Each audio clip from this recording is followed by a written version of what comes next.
क्या है ये वसंत, इस महीने भी 1,16,000 का ओवर टाइम दे दिया तुमने? सर ओवर टाइम बनता है तो देना पड़ता है।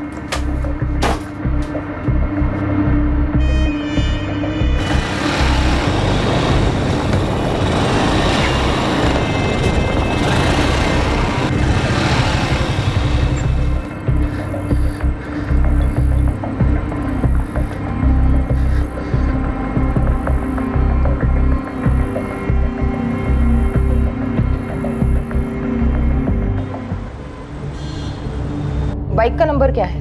MH-342A। वैशाली, तुम्हारे पति राकेश सिन्हा करते क्या? इंजीनियरिंग वर्कशॉप है, उनकी अपनी फैक्ट्री यूनिट है। क्या बात कर रहे हैं आप? जितना पुराना रिश्ता है ना हमारा, उतना ही पुराना रेट है। हाँ केडिया साहब, आप चिंता मत कीजिए, आप चिंता मत कीजिए। आज शाम तक आपका ऑर्डर आपके गोडाउन में पहुंच जाएगा। Thank you. काला नंबर 12/330, चित्रे इंडस्ट्रियल एस्टेट, वसई। जी। बिजनेस में किसी के साथ कोई दुश्मनी या फिर कोई धमकी वगैरह? नहीं मैम, मुझे तो कभी कुछ बताया नहीं। कोई लोन या फिर कोई बड़ा घाटा? बिल्कुल नहीं मैम, उल्टा काफी अच्छा चल रहा है उनका।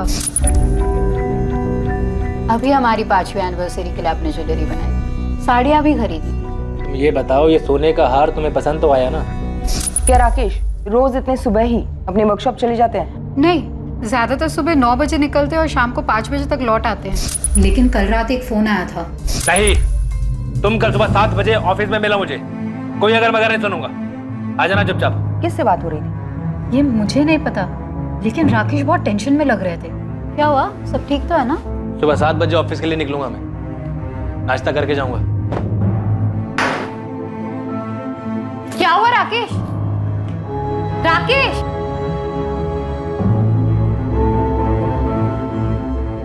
हेलो बॉबी, राकेश कहाँ है? हेलो असलम भाई, राकेश है वहाँ? राजू तेरे राकेश साहब से बात करो जरा। शैलेश, राकेश का फोन ऑफ है क्या? सब कह रहे थे कि उस दिन राकेश वर्कशॉप आए ही नहीं।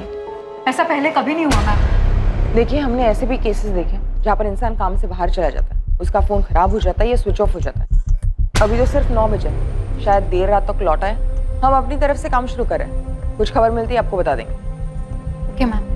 सर, राकेश की CDR मंगवाई है और उसके बाइक के लिए लुकआउट जारी किया है। अपहरण? उसकी वाइफ कह रही थी सब अच्छा चल रहा है, ज्वेलरी पे ज्वेलरी खरीदी जा रही थी। और छोटे व्यापारियों का किडनैपिंग का सीजन भी चल रहा है इस वक्त। लेकिन सर, जनरली ऐसे केसेस में किडनैपिंग के तुरंत बाद फिरौती का कॉल आता है। शायद अब आ जाए। स्वाति, राकेश का लैंडलाइन नंबर टैप करो और उसके घर पे सर्वेलेंस लगा दो। सर। नंबर 2, हत्या। कोई पुरानी दुश्मनी या कोई पुराना प्यार? फरार? जर जोरू जमीन का कोई मसला होगा, शायद ये किसी से भाग रहा हो या इसी ने किसी को मार डाला हो और फिर फरार हो गया हो।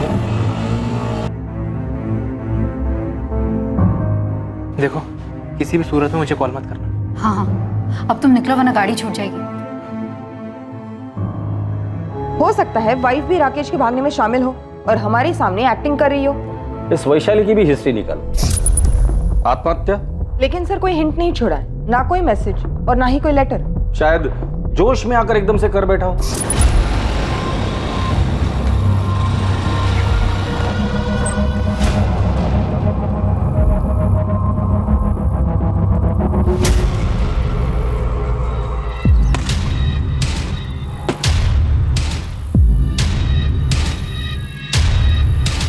सर, मैं खबरियों से कहकर सारी पर्सनल डिटेल्स निकलवाती हूँ। ऑफिस में जाकर जितने भी लोग हैं सबसे बात करो और हर एक का स्टेटमेंट रिकॉर्ड करो। सर, जवान आदमी, बिजनेस अच्छा चल रहा है, खूबसूरत पत्नी, आत्महत्या का एंगल मुझे सबसे वीकेस्ट लगता है। स्वाति, कुछ पिंजरे ऐसे होते हैं जो दिखाई नहीं देते, सिर्फ उस पंछी को पता होता है कि उस पर क्या बीत रही है। क्या राकेश सिन्हा किसी ऐसे पिंजरे में कैद था जिससे निकलने का रास्ता सिर्फ आत्महत्या थी? और क्या सिर्फ राकेश पिंजरे में कैद था या और भी लोग थे जो अपने अपने पिंजरों में तड़प रहे थे?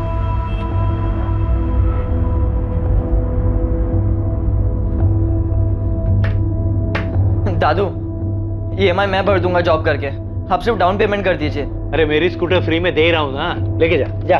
अरे दादू, 30 साल पुरानी स्कूटर है, वो भी आपने सेकंड हैंड खरीदी थी। इससे तो मैं कॉलेज में क्या, इस टूटे फूटे घर के कमरे से दूसरे कमरे में ना लेके जाऊँ। सब बैठे बैठे मिल रहा है ना, इसलिए कदर नहीं तुझे ओमकार। तुझे मालूम है ना ये घर तुझे मिलने वाला है, फिर भी उसे टूटा फूटा कह रहा है। इसे तो मैं घर ही ना बोलूं, पिंजरा है पिंजरा।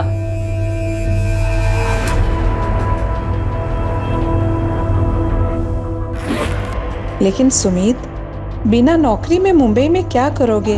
सांस लेंगे अम्मा, यहाँ पटना में दम घुटता है हमारा। चलते हैं हम।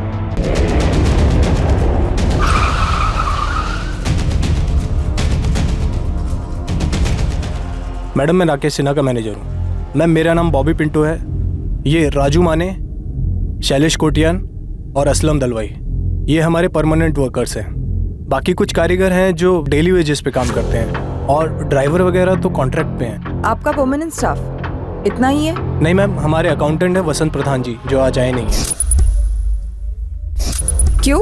उनका मैसेज आया था, उनकी तबीयत खराब है। और कल आप में से किसी ने भी आपके बॉस राकेश सिन्हा को नहीं देखा? नहीं मैम। ठीक है, अब सभी लोग अपना नाम, घर का पता और नंबर इस हवलदार साहब के पास लिखवाएंगे। बॉबी, क्या कोई माजरा था? राकेश घर से टेंशन में निकला था। मैम घर का कुछ हो तो पता नहीं, बाकी बॉस को ऑफिस में कुछ कॉस्ट कंट्रोल को लेके परेशानी थी। 2-3 महीने से कुछ ओवर टाइम का इशू था। बाकी ये सब तो हर कारखाने में होता है। मैडम राजू माने कुछ कह रहा है। हाँ बोलो। कल जब मैं काम पे आ रहा था ना, तो हमारे अकाउंटेंट साहब दिखे थे मुझे। उनकी तबीयत तो बिल्कुल ठीक थी, लेकिन बहुत ज्यादा गुस्से में और परेशान लग रहे थे।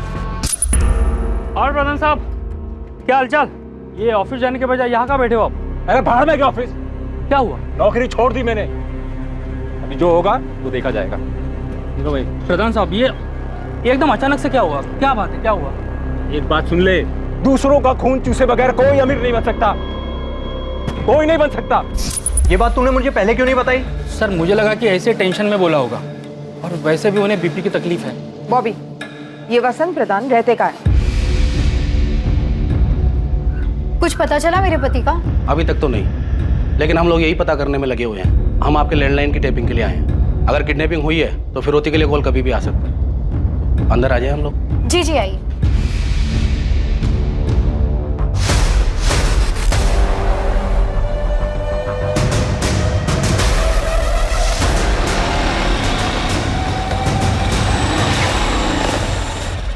वसंत प्रधान, तुमने राजू से राकेश सिन्हा के यहाँ की नौकरी छोड़ने की बात की थी? हाँ बोला था, राजू से बोला था, और ये सच भी है। मैंने नौकरी छोड़ भी दी। कब और क्यों? परसों रात को मेरी तबीयत सच में डाउन थी, बीपी हाई था, तो रात को राकेश सर का फोन आया था। राकेश सर, मैं कल छुट्टी लेना चाहता हूँ, मेरी तबीयत ठीक नहीं है। नहीं, तुम कल सुबह 7 बजे ऑफिस में मिलो मुझे। आ जाना चुपचाप। सर मैं दूसरे दिन यानी कल सुबह 6:55 को ही मैं जब ऑफिस पहुंचा, राकेश सर पहले ही आ चुके थे, और मुझे पहले से ही मालूम था कि उन्हें किस बात का गुस्सा था। कितना कट मिलता है तुझे? क्या कह रहे हैं सर आप? बरो मत। तुमने मुझसे इंक्रीमेंट मांगा था, मैंने कहा था दिवाली तक रुक जाओ बस, लेकिन नहीं। ऐसे पैसे कमाओगे तुम? कोई वर्कर आधा घंटा एक्स्ट्रा काम करता है तो उसकी आधी शिफ्ट का ओवर टाइम लगा दोगे? कितना कट मिलता है तुम्हें? ओवर टाइम का आधा? अरे सर, अगर मैं चोरी चपाटी घपलेबाजी करता ना, तो आज आपके जैसा ऐसा फैक्ट्री का मालिक बन गया होता।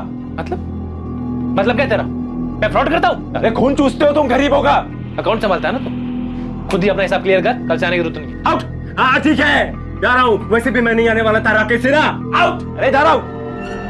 क्या किया राकेश के साथ? मैं राकेश के साथ क्या करूंगा? और उसके साथ कुछ हुआ नहीं है। साले ने मार्केट से बिजनेस के नाम पे पैसा उठाया होगा, खर्च दिया होगा कहीं, या कहीं लगा दिया होगा, और अब फरार हो गया।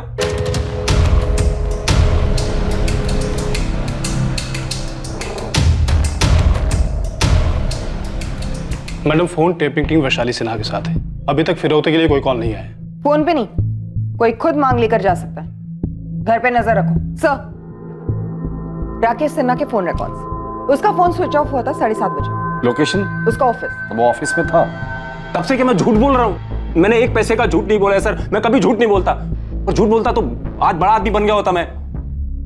अभी मैं जाऊं? मेरा सर फट रहा है। ठीक है जाओ। मैंने इस वसंत के पीछे एक आदमी लगाया है और इसकी सीडीआर मंगवाई। स्वाति, इस राकेश के बाकी 4 एम्प्लॉय, राजू माने, शैलेश कोटियन, असलम दलवाई और मैनेजर बॉबी पिंटू, इन्होंने जो स्टेटमेंट दिया था वो वेरीफाई किया? जी सर, लेकिन शक करने लायक कुछ नहीं निकला। मैंने सबकी सीडीआर मंगवाई।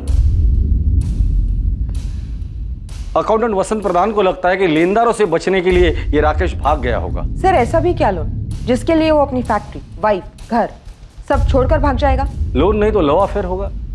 और लव में वैसे भी लॉजिक की कोई गुंजाइश होती कहाँ है। प्यार में तो लोग भागते हैं, भगाते हैं, मरते हैं, मार देते हैं, फिर उसी को प्यार भी कहते हैं।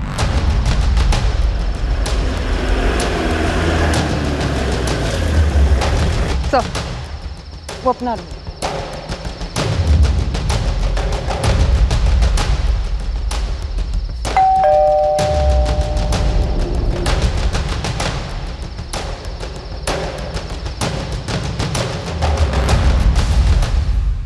अफेयर मेरे हस्बैंड का। तुम्हें कभी शक हुआ था? वो वैसे है ही नहीं, बस अपना काम और घर। इनफैक्ट हमारे रिश्ते में भी सब कुछ ठीक था। शादी को कितने साल हो गए? जी ये 6ठा साल है। आप मुंबई से ही हो? नहीं, हम असल में पटना से हैं। मुंबई कब आए थे? बस 1 ही साल हुआ है। पटना में क्या बिजनेस था? यही सेम बिजनेस था। तो फिर पटना क्यों छोड़ा? मैडम, राकेश हमेशा से मुंबई आना चाहते थे, उनके बड़े अरमान थे। वहाँ शादी से पहले राकेश की कोई गर्लफ्रेंड थी? मैंने कभी पूछा नहीं, उन्होंने कभी बताया नहीं, पर मैं ये दावे के साथ कह सकती हूँ कि ना उनका कोई अफेयर था और ना है। हो सकता है राकेश ने किसी को छोड़ा हो और उसने ये बदला लिया।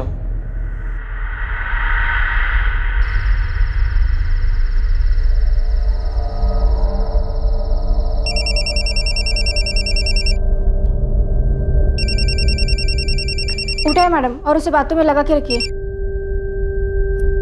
हेलो, सुमित बोल रहा हूँ। कौन सुमित?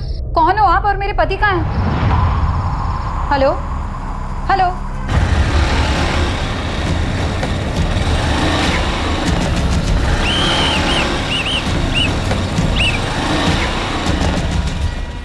हेलमेट निकालो,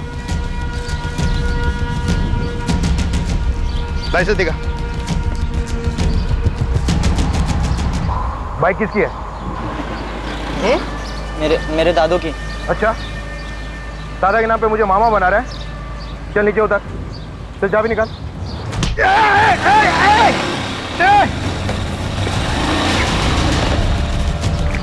कंट्रोल रूम, रेड अलर्ट वाली motor bike number MS XX 342 है, साने गुरुजी रोड की तरफ गई है।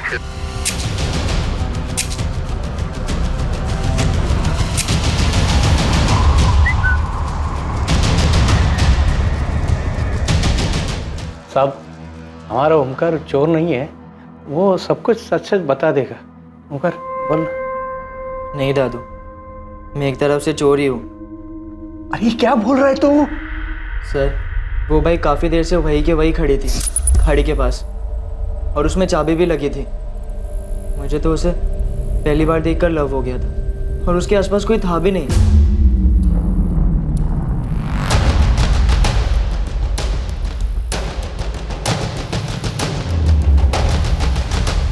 मैडम, मैडम मेरे पोते को माफ कर दीजिए, मेरा और कोई सहारा नहीं है। एक्चुअली मैम, मैं 2-3 दिन चलाकर यही छोड़ने वाला था, वापस रख तो नहीं सकता था। Ma'am please, sorry.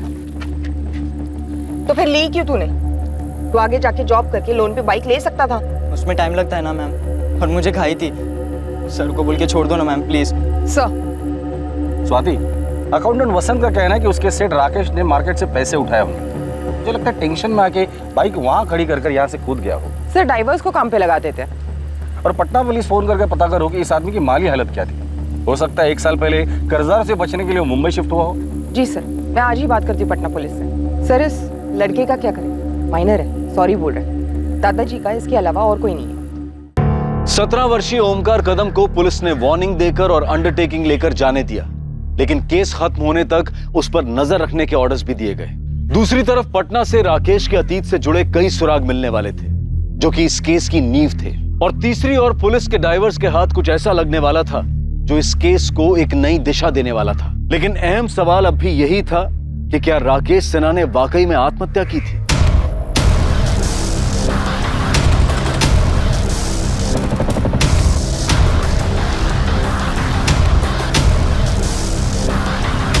Sir, helmet मिला है और बैग, उस बैग के अंदर मोबाइल। सर लास्ट बैग होगी, हो सकता है किसी किनारे पर मिल जाए।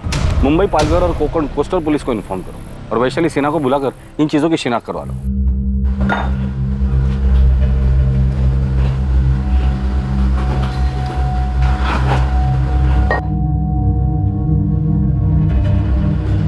अरे असलम भाई,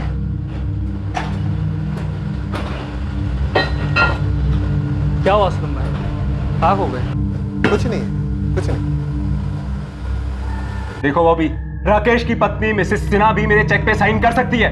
ये है मेरा पूरा हिसाब और मुझे आज ही चेक चाहिए। सवाल ही नहीं उठता वसंत जी, इतनी खुदगर्जी भी ठीक नहीं। अरे राकेश साहब गायब हैं, इतनी टेंशन है और आप। अरे टेंशन को लिखो लेजर में और किधर समंदर में जाके फेंक दो, क्योंकि राकेश तो अब लौट नहीं से रहा। क्या आप फालतू बातें कर रहे हो वसंत जी? अरे अच्छा नहीं बोल सकते तो कम से कम मनहूस बात तो मत करो।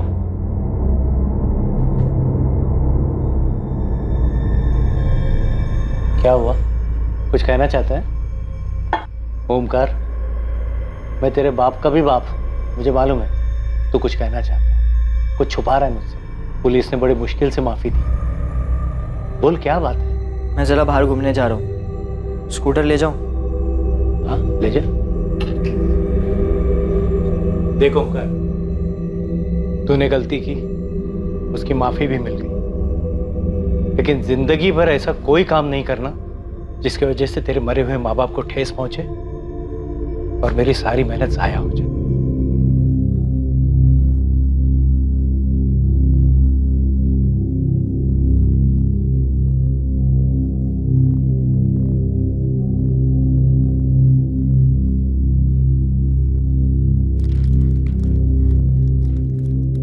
राकेश ने सुसाइड किया? कंफर्म नहीं है, पर इस वक्त इसी चीज की संभावना काफी है। पर क्यों? और उनकी बॉडी? देखिए, बॉडी आज कल परसों शायद हफ्ते भर में मिल भी जाएगी, लेकिन हमारे लिए ये जानना जरूरी है कि राकेश ने आत्महत्या क्यों की, ऐसी कौन सी मजबूरी थी, और आपको उसके लिए हमें कोऑपरेट करना पड़ेगा। क्या उन्होंने मार्केट से बहुत बड़ी रकम उठाई थी? ऐसा कुछ नहीं था सर, मैं आपको बता चुकी हूँ, सब सही चल रहा था और अब ये सब। आप श्योर हैं ये सब सामान आपके पति राकेश का ही है? जी मैम, मुझे विश्वास नहीं हो रहा कि मेरे पति सुसाइड कर सकते।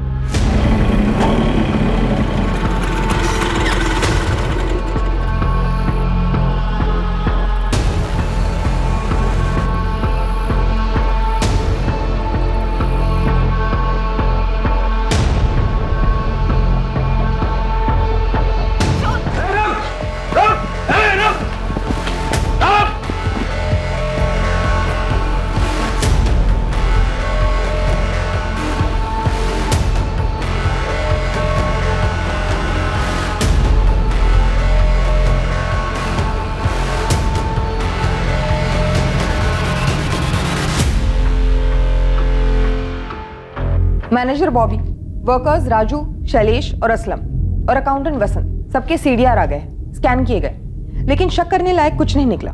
पटना पुलिस का क्या कहना है? सर, उन्होंने राकेश के पटना वाले बैंक से बात की है। बैंक स्टेटमेंट से पता चला है कि मुंबई आने से पहले राकेश का बैंक बैलेंस और इन्वेस्टमेंट काफी अच्छे थे, प्रॉपर्टी है, भारी इंश्योरेंस पॉलिसी है, और तो और जितने क्लाइंट्स उसके पटना में थे, जितनी कमाई थी, उसके आधे भी मुंबई में नहीं थे। कोई पर्सनल इशू तो होगा ही होगा।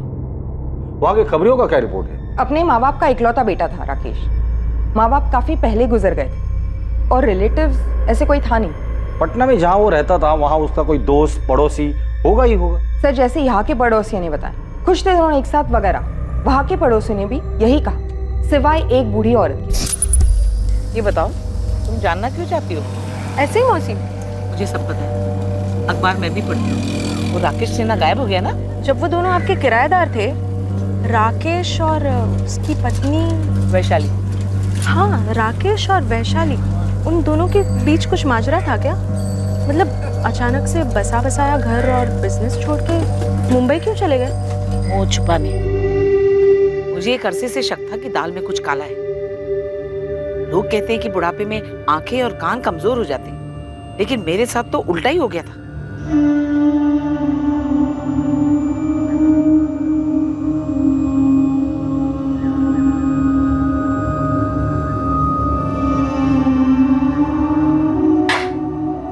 नमस्ते काकी। जीते रहो बेटा। किराया देने आया था। आओ अंदर आओ। लीजिए काकी, गिन लीजिए। काकी, आपसे एक बात करनी थी मुझे। हमें भी तुमसे एक बात करनी है, लेकिन पहले तुम बोलो। खुद का मकान बनाना चाहता हूँ, सोचा एक बार आपसे पूछ लेता हूँ, क्या आप अपना मकान हमें बेचेंगी? बेटा, तुम मेरा मकान खरीदना चाहते हो, लेकिन तुम्हारा घर बिक चुका है। क्या? तुम्हारे घर में आग लगी हुई है। पहले जाके उसे बुझाओ। मैं जानती हूँ कि तुम्हें सब कुछ पता है, लेकिन तुम चुप हो। मैं भी सब कुछ जानती हूँ, लेकिन तुम्हारी भलाई के लिए मैं भी चुप हूँ। लेकिन जानते हो, जब ये सारी बात मोहल्ले में लोगों को पता चलेगी तो क्या होगा? उस लड़के का तो कुछ नहीं जाएगा, वो तो भाग जाएगा, लेकिन मुंह तुम्हारा काला होगा।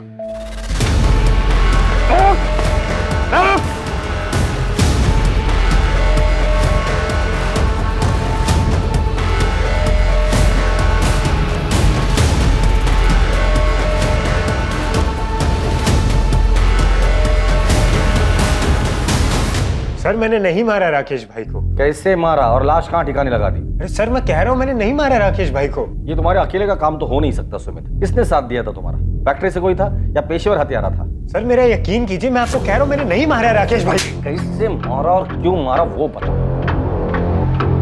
हाँ, अफेयर हुआ था सुमित के साथ। हुआ था या अभी भी चल रहा है? तुमने और सुमित ने मिलकर राकेश को ठिकाने लगा दिया? नहीं मैम, मैं तो सुमित को पूरी तरह से भुला चुकी थी। पटना में बैठे मैं विशाली को बुला नहीं पा रहा था, दम घुट रहा था मेरा। ऐसा लग रहा था जैसे किसी ने मुझे पिंजरे में बंद कर दिया। मिले कैसे थे उसे और राकेश को कैसे जाना? मैं वो पटना वाली फैक्ट्री में उनका असिस्टेंट था। प्रणाम भाभी। तो भैया ने फाइल मंगाई है इनकम टैक्स पर। अंदर आओ।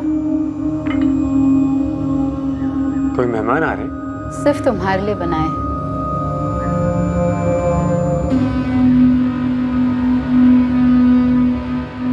हमारे बीच में पहले दिन से एक आकर्षण था। मेरे साथ भाग चलोगे? कहाँ? जॉगिंग? आजाद करो मुझे इस पिंजरे से। कौन सा पिंजरा? अरे सब कुछ तो है तुम्हारे पास। सब कुछ होकर भी मेरे पास कुछ नहीं था, पर मुझे पता था कि सुमित ये बात कभी नहीं समझेगा। वो अफेयर बस जरूरत से निकली, मेरी ये गलती थी। ऐसे क्या जरूरत आ पड़ी कि तुमने अफेयर किया? क्या था ये पिंजरा?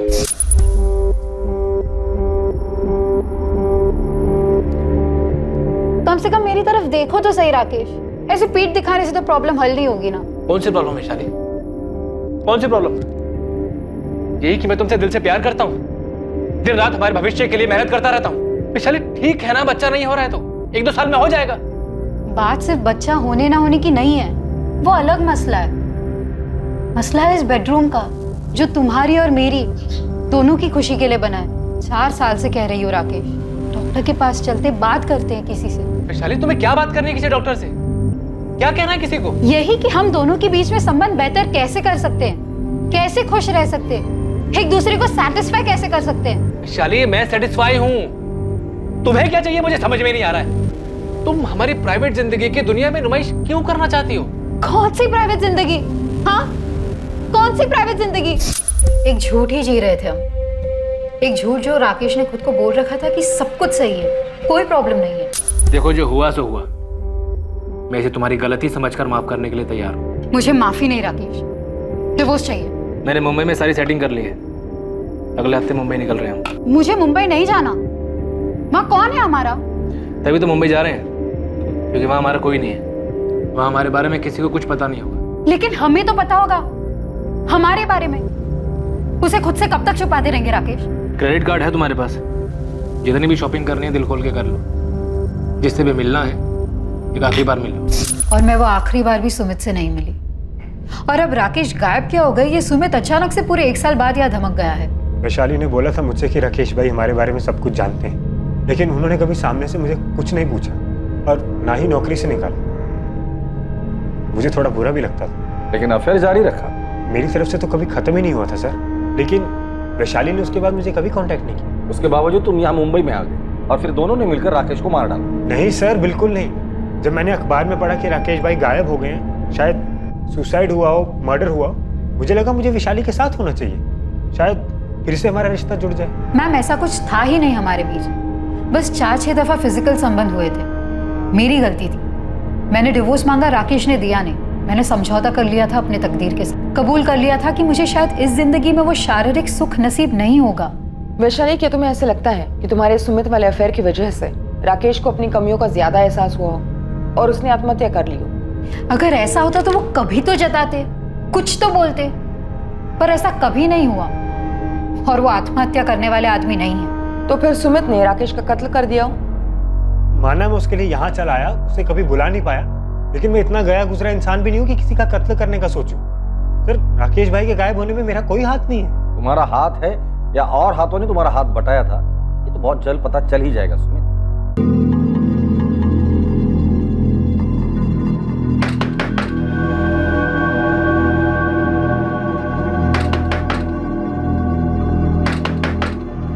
ए ओमकार, ओमकार, क्या हुआ? इतना वक्त क्यों लगा दरवाजा खोलने में? अरे पसीना क्यों आया? वो एक्सरसाइज कर रहा था ना, मैंने खाना गर्म करके खा लिया है। दोस्तों से मिल के आता हूँ जरा। इस वक्त? हाँ, वो कल टेस्ट है ना, तो तैयारी करनी है।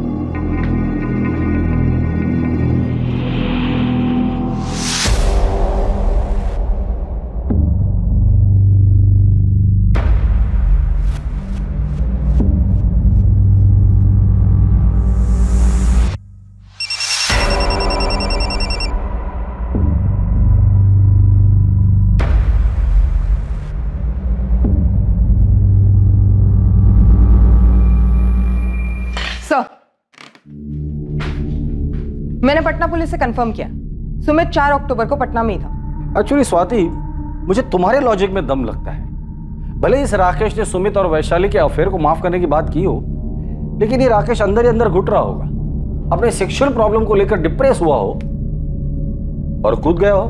सर, दरअसल मैं अपनी थियरी को डाउट कर रही हूँ। मैं सोच रही थी कि शायद ये वैशाली झूठ बोल रही हो, वैशाली और सुमित ने मिलकर ही राकेश को मार डाला हो, इसलिए मैंने दोनों की सीडीआर मंगवाई है। शायद ये सुमित ने पटना से ही कत्ल करवाया होगा। सर लड़का आया है, बाइक चोर ओमकार कदम। किसका नमकीन है ये? मेरा है सर। इस पर खून किसका है और ये हमें क्यों दिखा रहे हो? वो मैंने आप लोग को बाइक के बारे में पूरी बात नहीं बताई थी, एक बात छुपाई थी।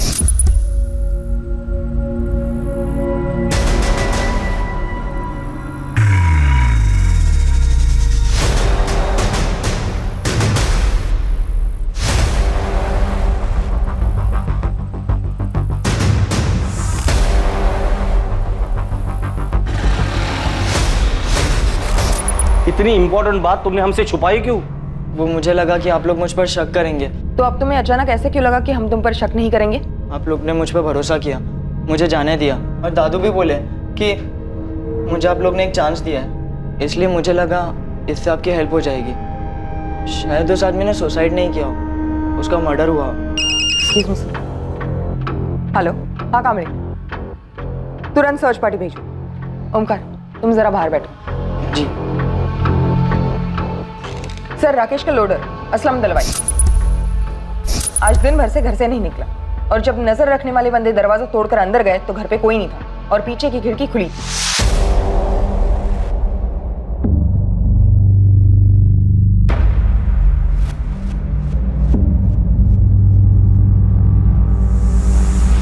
स्वाति, इसे फॉरेंसिक लैब भेज दो और उस असलम को अपनी कस्टडी में ले लो।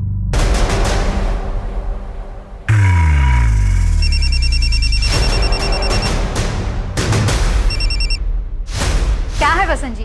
अरे मुझे मेरे पैसे कब मिल रहे हैं? ये लगभग साबित हो चुका था कि राकेश सिन्हा का कत्ल किया गया था, लेकिन ये कत्ल किया क्यों गया, इसके पीछे का मकसद क्या था, इसके पीछे आखिर था कौन? इन सवालों के जवाब मिलने अभी बाकी थे। इस कत्ल की हकीकत सामने आने के लिए असलम दलवाई का हाथ लगना जरूरी था। असलम भाई? नहीं मैडम, एकदम गाय आदमी है, वो क्यों सर का मर्डर करेगा? और असलम भाई का कभी किसी के साथ पंगा नहीं हुआ है मैडम, जरूर आपको कोई गलतफहमी हुई। तो फिर ये असलम फरार क्यों हुआ? फोन भी स्विच ऑफ है, उसे पता चल गया था कि हम उस तक बहुत जल्द पहुंचने वाले, इसलिए मौका देखते ही भाग गया। कोई ऐसी जगह पता है जहां वो छुप सकता है? हाँ, उसके गांव का एड्रेस है हमारे पास। हमने पता किया, वो वहां नहीं है।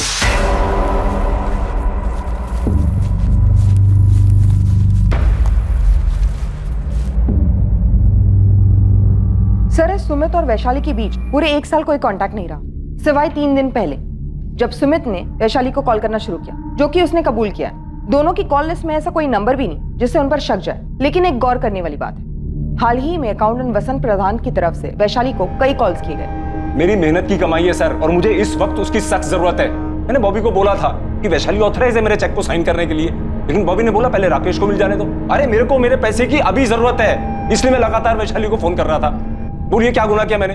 अकाउंटेंट वसंत प्रधान के खिलाफ कोई ठोस सबूत नहीं था, लेकिन यह भी सच था कि 4 अक्टूबर की सुबह सिर्फ एक वही था जिसने राकेश को ऑफिस में देखा था, जिसके बाद राकेश गायब हुआ। पर क्या सच में वसंत ही था जिसने आखिर में राकेश को फैक्ट्री में देखा था?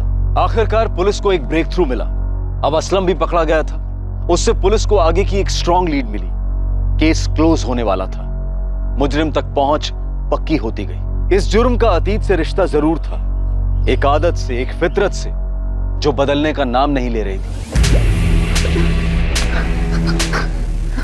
असलम, अब तू खुद बोलेगा या खातिरदारी करी थी? मैंने कुछ नहीं किया मैंने।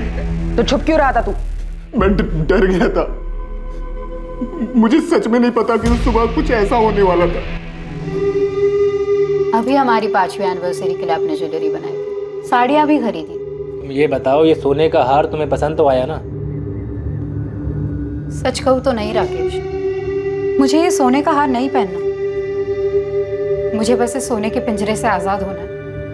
फिर से बोल रही हूँ राकेश, मुझे डिवोर्स चाहिए। पिछले साल जब तुमने सुमित के साथ अफेयर किया था तब भी तुमने डाइवोर्स की रट लगा रखी थी। इस बार फिर से अफेयर शुरू किया? नहीं राकेश, मैं तो उसके कांटेक्ट में भी नहीं हूँ। मैं सुमित की बात नहीं कर रहा हूँ वैशाली। इस बार मैंने खुद अपनी आंखों से देखा।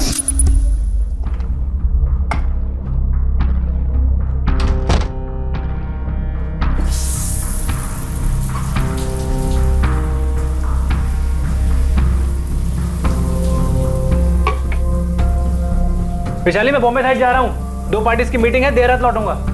ठीक है।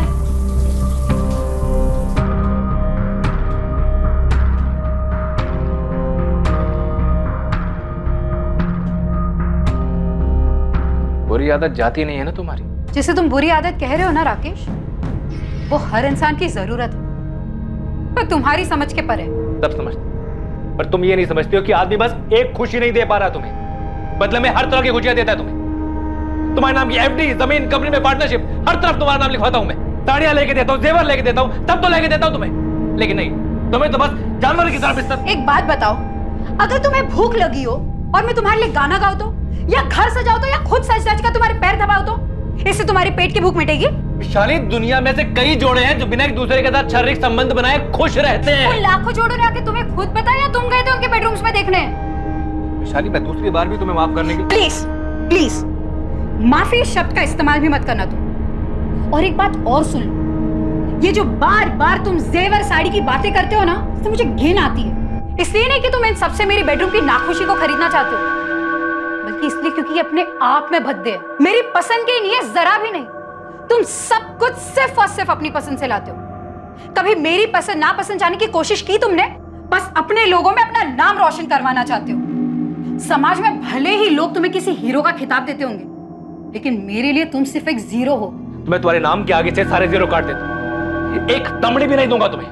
इंश्योरेंस से लेकर प्रॉपर्टी से लेकर हर जगह से तुम्हारा नाम मिटा देता हूं। फिर तलाक दूंगा तुम्हें, उसके बाद ये वीडियो ऑनलाइन डाल दूंगा ताकि हर कोई इसका मजा ले पाए। तुम्हारे माँ बाबा, भाई बहन सब, और तुम्हारे प्रेमी की पत्नी, सबकी फैमिली, सबके सब। कुछ दिनों तक राकेश और वैशाली के बीच भारी तनाव रहा। नहीं, तुम कल सुबह 7 बजे ऑफिस में मिला मुझे। कोई अगर मगर नहीं सुनूंगा। क्या हुआ, सब ठीक तो है ना? सुबह 7 बजे ऑफिस के लिए निकलूंगा मैं। और आखिरकार वो दिन आ ही गया जब इस साजिश को अंजाम दिया जाने वाला था।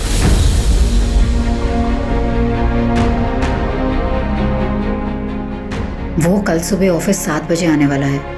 इससे अच्छा दिन नहीं मिलेगा।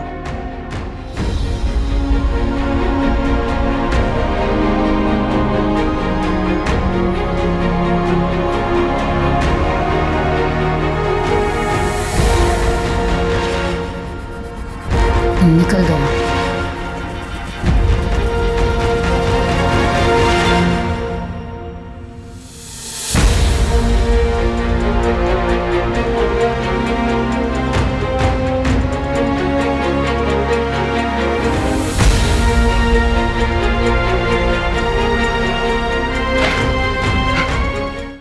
बोल। सर, ऐसा मैंने पहले कभी कुछ नहीं किया। ऐसा कुछ मतलब मर्डर? नहीं सर, मतलब वो अफेयर सर। सर मेरा फर्स्ट टाइम था सर। राकेश उस दिन एक नई डील के लिए शहर के बाहर गए थे, तो मुझे उन्होंने घर से एक फाइल मंगवाने के लिए कहा था। क्लाइंट का डील क्लोजर था, अर्जेंट था।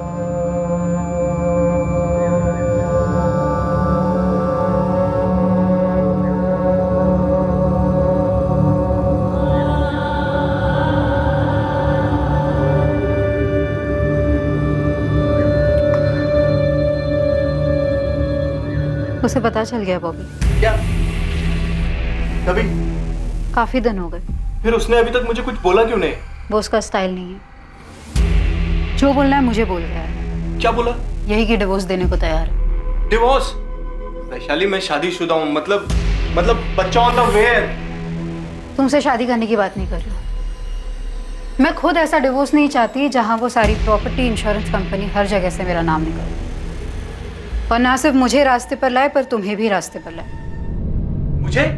उसने बेडरूम में कैमरा छुपाया था बॉबी। कह रहा है वायरल कर देगा। तुम्हारी शक्ल, मेरी शक्ल, सब कुछ काफी साफ नजर आ रहा है। अब कुछ नहीं, बस राकेश को मार डालना होगा। क्यों जोक कर रही हो वैशाली? सीरियसली बोलो ना, क्या करना है? मैं मेरी जिंदगी के बारे में कभी जोक नहीं करती बॉबी। हम उसे मार डालेंगे। कंपनी की 50% पार्टनरशिप तुम्हें दूंगी, और हमारी बेडरूम की पार्टनरशिप जारी रहेगी जब तक दोनों में से कोई बोर ना हो जाए। ये घर, पटना वाला घर, इंश्योरेंस का पैसा और बैंक में जो कुछ भी है सब कुछ तुम्हें मिलेगा ना? अब आए ना लाइन पर। सारे पैसों का 20% तुम्हें दूंगी। अब बोलो कब और कैसे करना? आज दुनिया से भी जाएगा, सब कुछ तैयार है। हम लोग फ़ोन या एसएमएस पर कभी बात नहीं करते थे, सिर्फ सोशल नेटवर्क पर या मैसेंजर पर, इसलिए आप लोगों की नज़र में कभी नहीं आए। मुझे या वैशाली को पता नहीं था कि राकेश ने अकाउंटेंट वसंत जी को ही बुलाया था मीटिंग के लिए। मेरा प्लान यही था कि उस मीटिंग से पहले ही राकेश को ख़त्म कर दूं, लेकिन वसंत जी जल्दी ही पहुंच गए।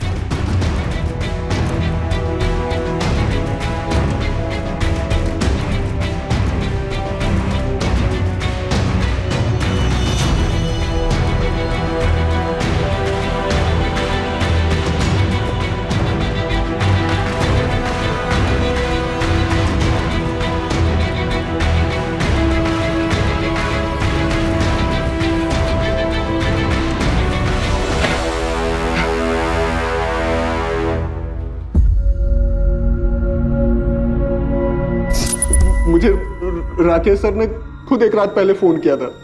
किस बारे में? जी सर। असलम, कल 7:30 बजे आ जाना ऑफिस। जी सर। सर वो किस लिए सर? हमारा काम बढ़ाने का सोच रहा हूँ। पूरा गाला मैनेज कर सकोगे बतौर मैनेजर? जी सर, आराम से सर। किस लिए गया था मैं वहां? कितने अरमान लेकर, और क्या देखता और क्या किया मैंने? इतना बड़ा गुनाह। सुन, राकेश सर की बॉडी को ठिकाने लगाना है और ये खून भी साफ करना है। देख, ये कांड शांत होने तक किसी को कुछ नहीं पता, ठीक है? जैसे ये कांड शांत हो जाएगा ना, मैं तेरे को मैनेजर बनाऊंगा, पक्का। चला। मैंने डर के मारे आप लोगों को भी झूठ बोला कि राकेश सर आए ही नहीं, जबकि आए थे। तो बॉबी ने उन्हें मार भी दिया। बॉबी, लाश अब भी वही है सेप्टिक टैंक में? बैग, मोबाइल और हेलमेट नदी में किसने फेंका?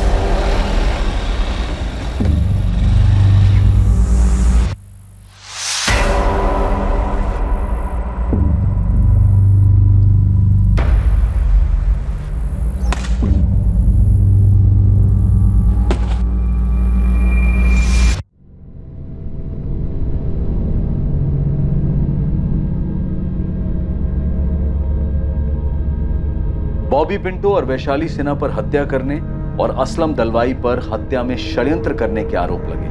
उनके खिलाफ चार्जशीट फाइल हो चुकी है। एक बंधन से मुक्त होने के लिए हत्या का सहारा लेने वाली वैशाली सिन्हा अब अपने जुर्म के पिंजरे में हमेशा के लिए कैद होकर रह गई। इस केस में सभी शामिल लोग पीड़ित आरोपी संदिग्धों ने अपने आप को एक पिंजरे में जकड़ा हुआ पाया, पर यह पिंजरा हकीकत नहीं थी। सच तो यह था कि यह पिंजरा दरअसल इन्हीं सब का एक मानसिक दृष्टिकोण था, एक सोच थी जिसे वो बदल नहीं पाए, उसके शिकंजे से निकल नहीं पाए। आरोपी वैशाली की शारीरिक संतुष्टि की याचना बिल्कुल जायज शिकायत थी। हर इंसान को अपने तरीके से जीने का पूरा हक है, पर उसने अफेयर से राहत पाने की कोशिश की और फिर अपने पति की हत्या को अपने पिंजरे की चाबी बनाया। और वजह सिर्फ यही नहीं थी, वैशाली रिहाई के साथ सोने का पिंजरा भी चाहती थी, और वो पिंजरा था राकेश की संपत्ति। और इसी के कारण वैशाली के साथ किसी भी किस्म की नैतिक सहानुभूति रखने की कोई गुंजाइश नहीं बनती। दूसरी तरफ राकेश ने खुद अपने आप को एक झूठ के पिंजरे में कैद किया हुआ था। सच जानते हुए भी वो इस भ्रम में जीना चाहता था कि दुनिया की हर खुशी पैसे से खरीदी जा सकती है। उसने अपनी पत्नी की जरूरतों को नजरअंदाज करके और फिर उसे ब्लैकमेल करके एक ऐसा रास्ता अपनाया जहां हर कदम पर जुर्म का साया दस्तक दे रहा था। सही समय पर सही कदम उठाने से इन सब की जिंदगी इस तरह उलझने से बच सकती थी, कई जानें बच सकती थी, जिंदगियां पिंजरों की कैद से रिहा हो सकती। देखते हैं हमारे आज के एपिसोड की दूसरी कहानी।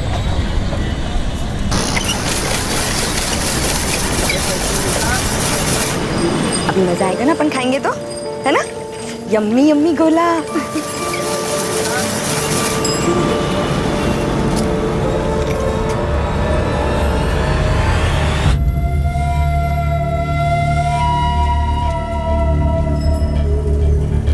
भैया काला खट्टा ज्यादा डालना।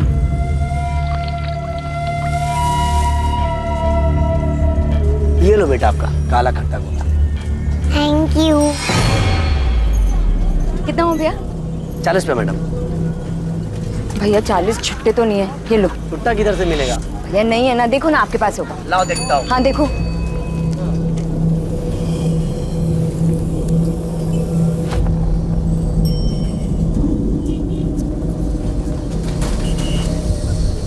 भैया आप तो छुट्टा रखा करो ना।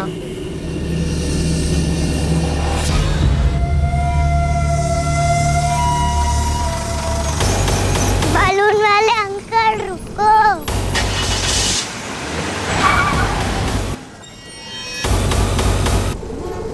ठीक है, थैंक यू भैया। चलो पलक। पलक पलक।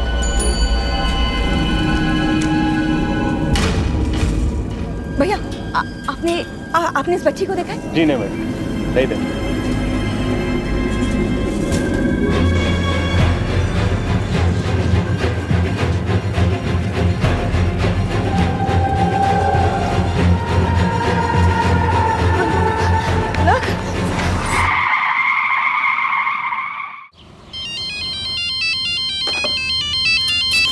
दीदी कहाँ हैं आप लोग? खाना तैयार है।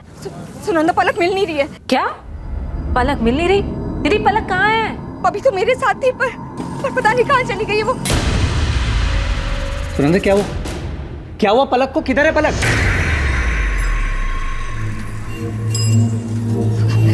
दीदी पलक मेरे साथ ही थी, मैं वहाँ पैसे दे रही थी और जब पलटी तो पता नहीं कहाँ गायब हो गई।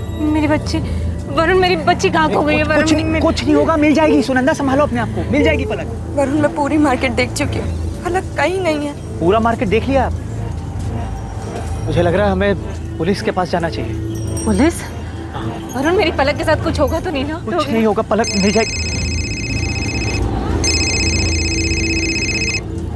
हेलो क्या? पलक पलक मेरी बच्ची कहाँ चली गई तू? हाँ बस बस बस, रोना नहीं रोना नहीं, चल रोना नहीं। थैंक यू दोस्त, फोन करके बताने के लिए। कौन छोड़ के गया पलक को? पता नहीं साहब, अरे ड्यूटी करके आ जाएंगे। गाड़ी में कौन था? नहीं देख पाया साहब।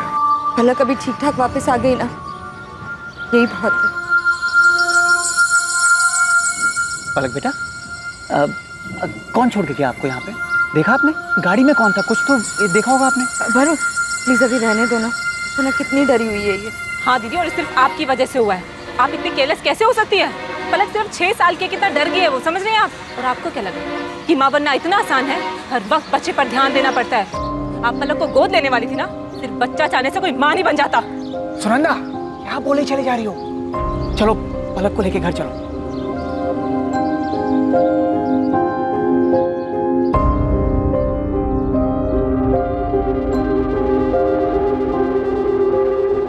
की चिंगारी को जितनी हवा दी जाए वो सीने में शोले की तरह उतना ही भड़कती है।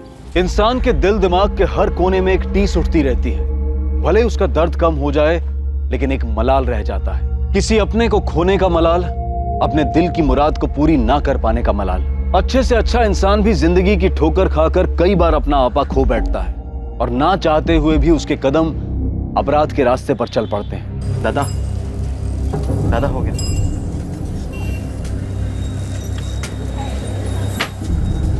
दादा मैं निकलूं, वो क्लास के लिए लेट हो रहा है मुझे। अरुण, ये तूने हिसाब किया है? सब गलत है। तेरे से एक सिंपल सा काम नहीं होता क्या? सॉरी दादा, मैं वापस आके दोबारा कर दूंगा। अभी क्लास जाने के लिए थोड़ा लेट हो रहा है। क्लास सब दिखाई दे रहा है। तू कितना पढ़ाई कर रहा है कोचिंग में? पढ़ाई के नाम पे सिर्फ तेरे ऊपर पैसे बर्बाद हो रहे हैं और कुछ नहीं। कहीं जाने की जरूरत नहीं है। अंदर जा और देख बिस्किट के कर्टन है वो बरोबर है कि नहीं है। चल जाना।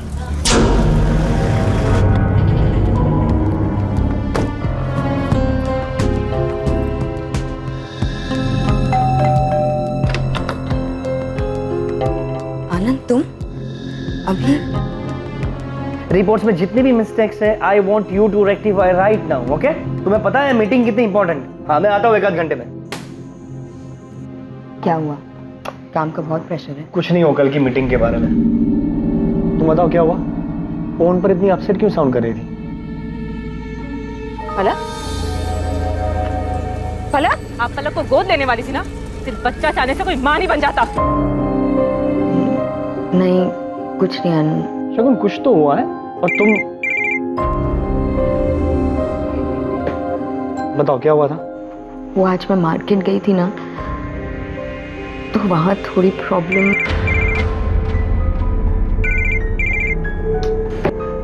किसका फोन है? कुछ नहीं, ऑफिस से। तुम बताओ क्या कह रही थी? एक काम करो, तुम अभी ऑफिस जाओ, रात को आराम से बात करते हैं। Are you sure? Yes. Okay. सुनो, तुम रात को तैयार है ना? मैंने तुम्हारे फेवरेट रेस्टोरेंट में डिनर के लिए टेबल बुक किया, ओके? आनंद, आज रहने देते हैं ना? अरे बिल्कुल नहीं, आज ही जाएंगे। अरे भाई, आज हमारी वेडिंग एनिवर्सरी। तैयार है ना? रात को 9 बजे शार्प। अरे I love you. Bye. See you.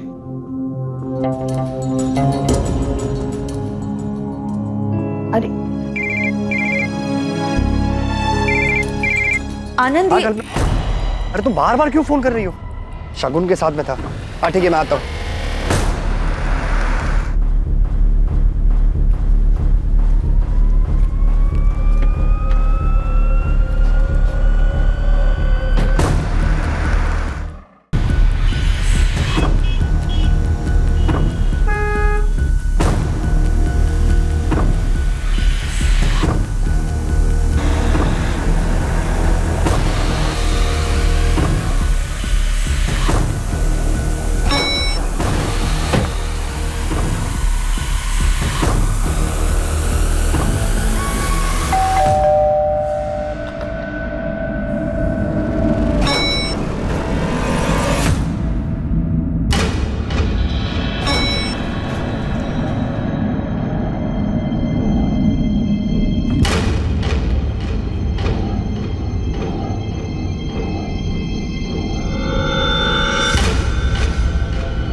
शगुन, शगुन, तुम यहाँ क्या कर रही हो? बस देखने आई थी कि ऑफिस का कितना इंपॉर्टेंट काम कर रहे हो तुम। शगुन, तुम्हें जैसा लग रहा है ऐसा कुछ भी नहीं है। Stop lying Anand, stop it. हमारी एनिवर्सरी वाले दिन तुम यहाँ इसके साथ। शगुन, ऐसा कुछ भी नहीं है। वो एक्चुअली मैंने आनंद को। जस्ट शट अप कल्पना। मैं अपने हस्बैंड से बात करती हूँ।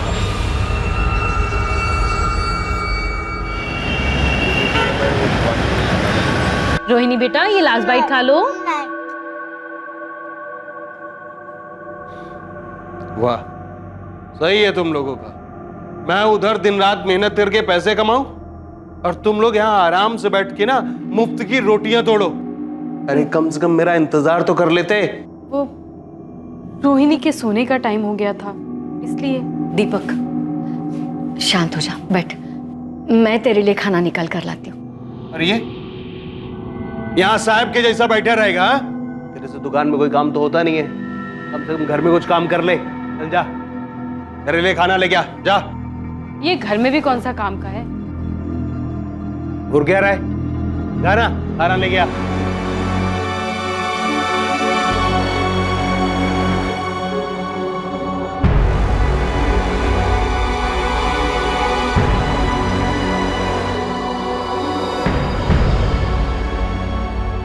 अरे अरुण, खाना निकालने में इतना टाइम लगता है क्या? ये लड़का किसी काम का नहीं है।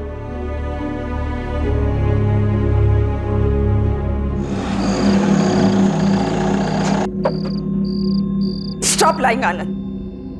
Stop it.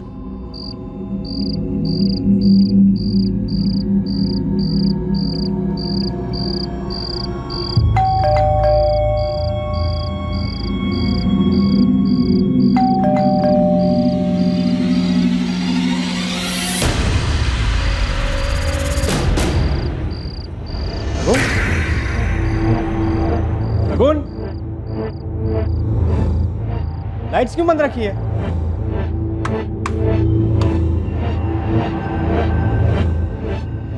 शगुन, शगुन कहाँ हो तुम?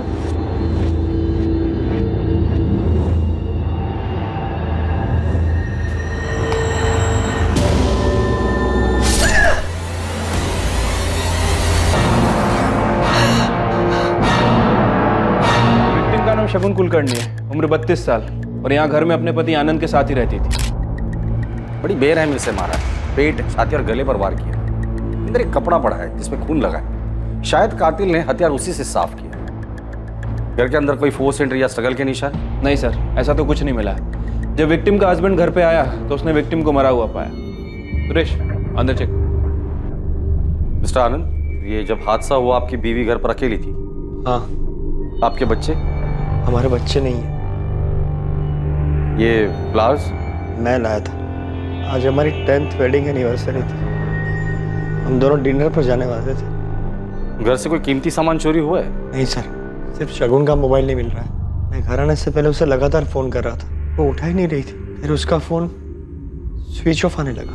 सर, बाहर कोई वॉचमैन नहीं है और पड़ोसियों का यह भी कहना है कि उन्होंने किसी को अंदर आते जाते देखा नहीं। तो फिर शगुन को इतनी बेरहमी से किसने मारा होगा?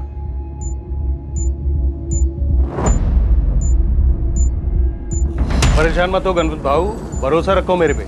अभी जब साजे में बिजनेस किया है ना, तो नुकसान नहीं होगा। भरोसा है मेरे को। चलो चाय बोल। हटो ना बाबू, हटो।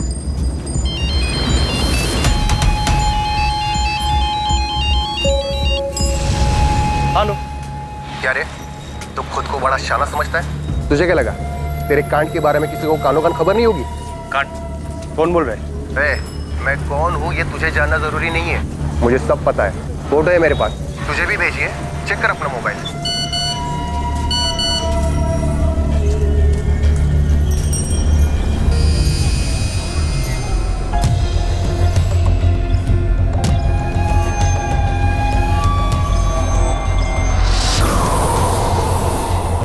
अचानक ये सब क्या हो गया? तेरी चाची को तो अब तक यकीन नहीं आ रहा। पता नहीं शगुन को कोई क्यों। दादा प्लीज संभालिए अपने आप। जीजा जी, ये सब क्या हो गया और कैसे हुआ? वृंदा, मेरी कुछ समझ में ही नहीं आया।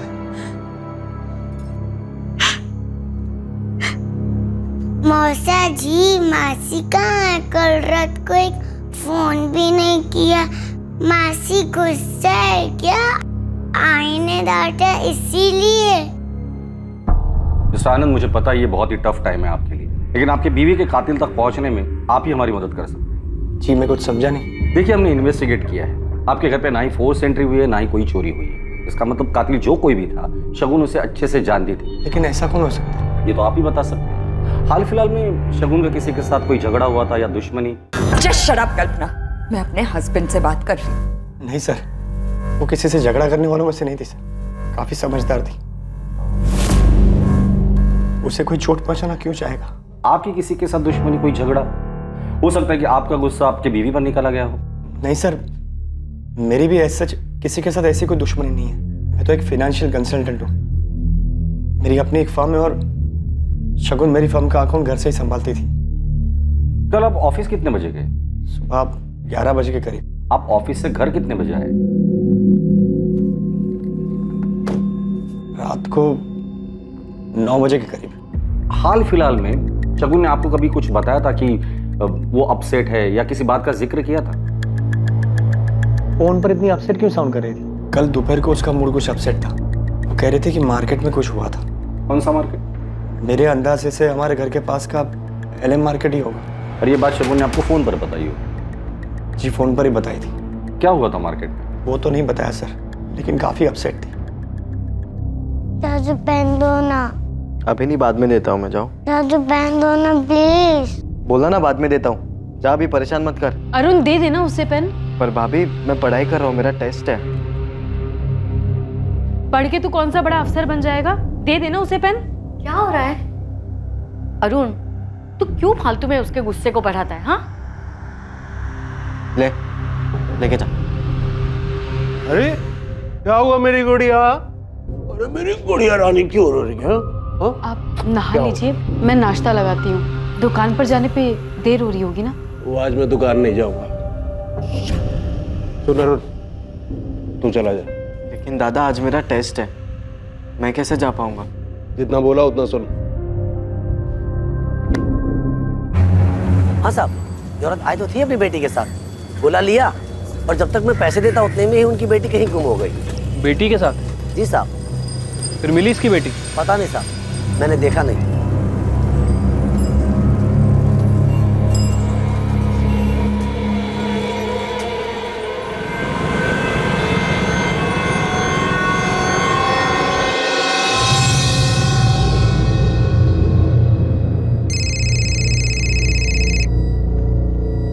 हेलो मिस्टर आनंद, आपने कहा था कि आपका कोई बच्चा नहीं है, फिर कल दोपहर मार्केट में शगुन किस बच्ची के साथ थी?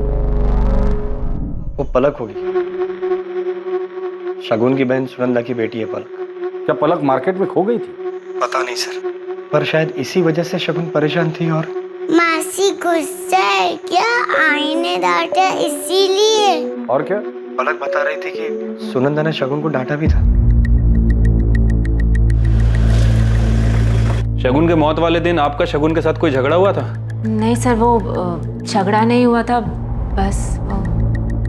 बस वो क्या? देखिए, हमें पता चला है कि शगुन मार्केट गई थी पलक के साथ में, और शायद पलक कहीं खो गई थी। हाँ सर, पलक खो गई थी। शगुन दीदी ने मुझे फोन करके बताया था। शगुन पलक से बहुत क्लोज थी, जब से पलक पैदा हुई तब से। हमारी शादी को 10 साल हो चुके थे, लेकिन हमारा अपना बच्चा नहीं था। और सुनंदा और वरुण को इस बात से कोई प्रॉब्लम नहीं? सर एक्चुअली पिछले साल सुनंदा प्रेग्नेंट थी, तब पूरा टाइम पलक हमारे घर पर ही रहती थी। और उनके बेटा होने के बाद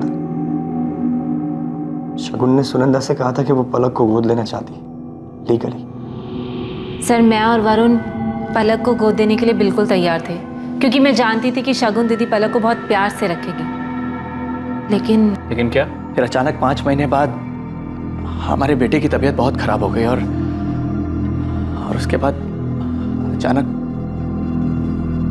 बेटे के मौत के बाद सुनंदा नहीं चाहती थी कि शगुन पलक को गोद ले? नहीं सर, वो तो फिर भी तैयार थे।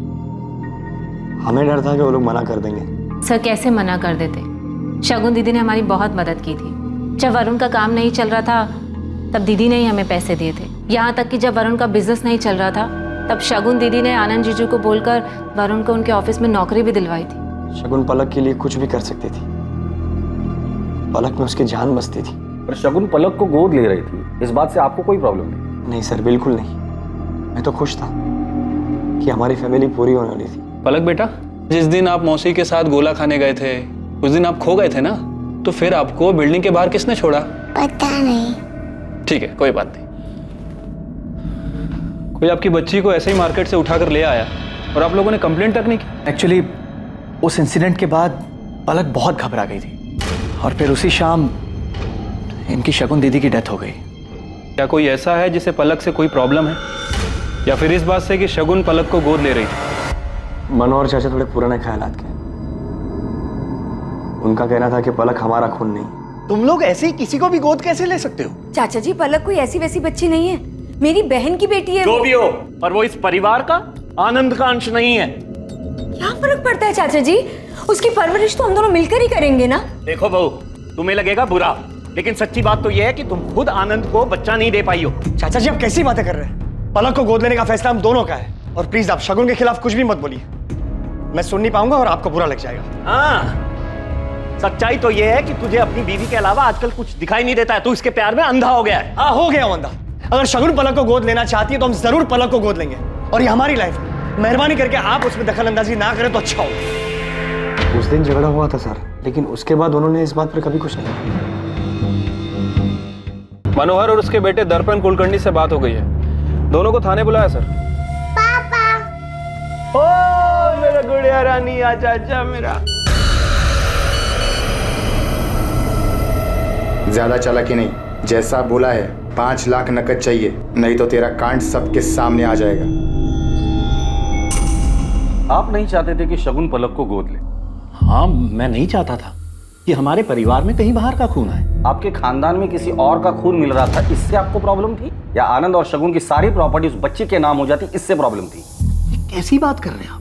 सच बोल रहा हूं मैं। अगर आनंद और शगुन उस बच्ची को गोद नहीं लेते तो उनकी सारी प्रॉपर्टी आपके बेटे दर्पण को मिल जाती।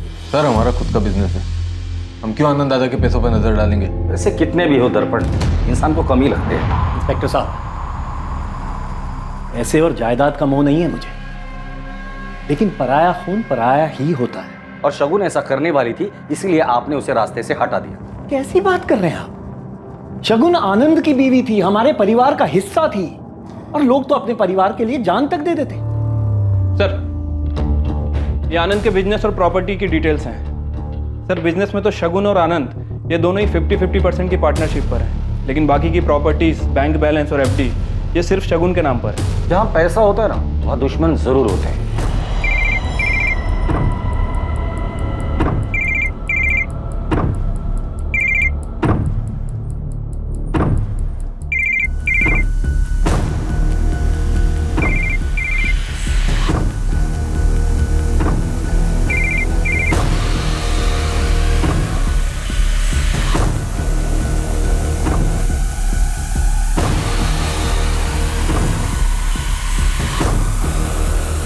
विक्टिम पे 7 बार वार किया गया है, एक गर्दन पे, 2 छाती पे और 3 पेट पे।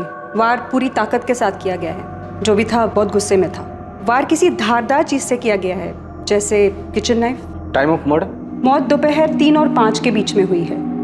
और हाँ, मर्डर के जस्ट पहले विक्टिम ने किसी के साथ सेक्स किया। व्हाट? सीमन के कोई ट्रेसेस? नहीं। रेप के साइन या स्ट्रगलिंग मार्क्स? नहीं, सेक्स विक्टिम की मर्जी से किया गया था। बॉडी पे स्ट्रगल का कोई भी मार्क नहीं है। आनंद का कहना है वो सुबह 11 बजे ऑफिस के लिए निकला और रात 9 बजे घर पहुंचा। अगर ये बात सच है तो फिर वो कौन था जो मौत के वक्त शगुन के साथ था? सर, हो सकता है कि शगुन का किसी के साथ अफेयर चल रहा हो। शगुन के मोबाइल का कुछ पता चला? अभी तक तो नहीं सर, हमने ट्रैकिंग पे डाला है। जैसे ही मोबाइल फोन ऑन होता है हमें पता चल जाएगा। मैंने कभी सोचा नहीं था ऐसा कुछ हो जाएगा। समझ में नहीं आता क्या करूं। आनंद, संभालो खुद को, ऐसे काम नहीं चलेगा।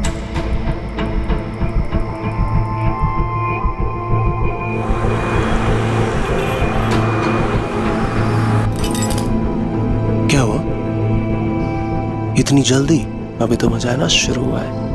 दीपक 3 बज गए और टाइम हो गया है, चलो उठो जल्दी।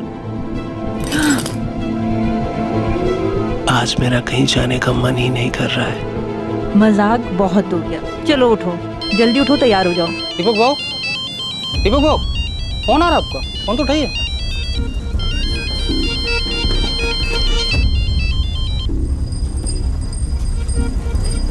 हेलो, अभी काय को फोन किया? तेरी याद आ गई, पैसे चाहिए। दिया ना 2 लाख। बात 5 लाख रुपए की हुई थी। अभी मेरे पास पैसा नहीं है, मेरे को कुछ टाइम। ये सब मेरी प्रॉब्लम नहीं है, कल तक पैसे चाहिए। कैसे भी, नहीं तो ये पूरी इन्फॉर्मेशन लेकर मैं सीधा। मैं समझ गया, मैं करता हूँ, मैं करता हूँ। सर, शगुन और आनंद के कॉल रिकॉर्ड और लोकेशन रिकॉर्ड आ गए हैं। सर, शगुन के पिछले 1 महीने के कॉल रिकॉर्ड में ऐसा कुछ भी नहीं मिला है जिससे हमें पता चले कि उसका किसी के साथ अफेयर चल रहा था। लेकिन सर, ये आनंद हमें तब से घुमा रहा है। मतलब ये आनंद झूठ बोल रहा है? हाँ सर, आनंद के फ़ोन लोकेशन के हिसाब से जिस दिन मर्डर हुआ दोपहर में आनंद की लोकेशन उसके घर के एरिया के आसपास थी। उसके बाद वो अपने घर से निकलकर लक्ष्मी नगर एरिया की तरफ गया।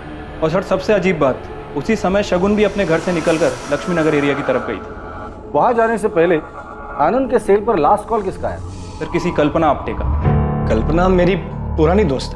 और इसलिए तुमने शगुन का मर्डर कर दिया? क्या सर, मैंने शगुन का खून नहीं किया। मैं ऐसा क्यों करूंगा? रीजन तो बहुत सारे हैं। तुम्हारे और शगुन की शादी को 10 साल हो गए थे, फिर भी शगुन तुम्हें बच्चा नहीं दे पा रही थी।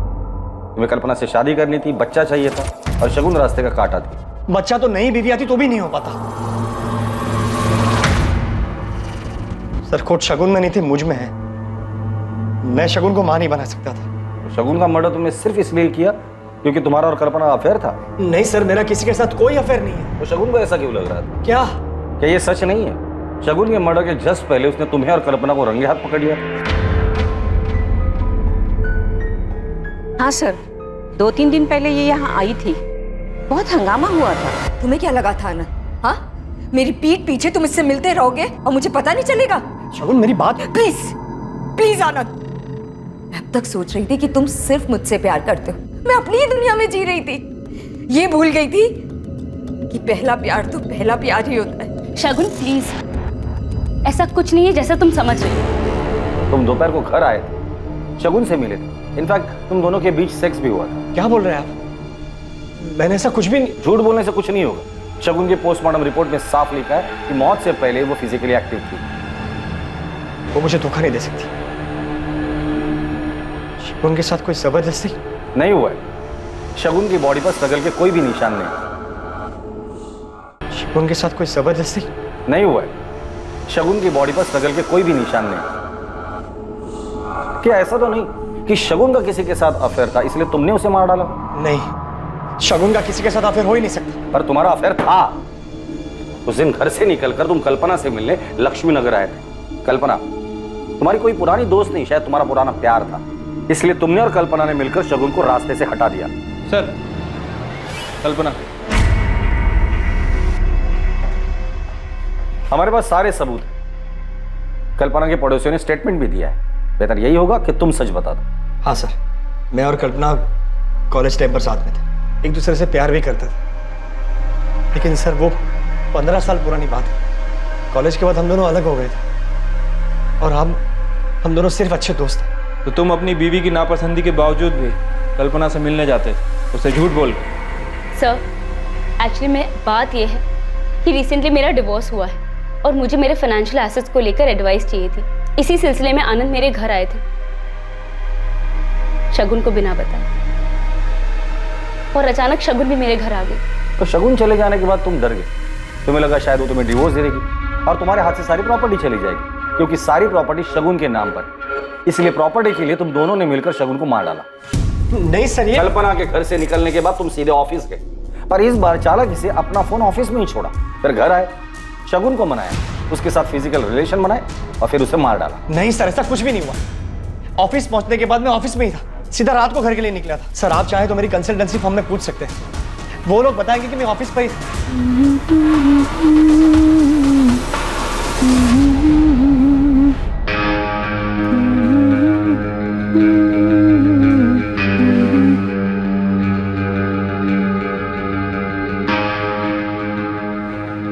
ये क्या कर रहे हैं आप? तो मेरी पत्नी है, जो छू भी नहीं सकता क्या? इतना कैसे बदल गए आप अचानक? इसे ना माँ के पास छोड़ गया। मैं तेरे को बताता हूँ कितना बदल गया।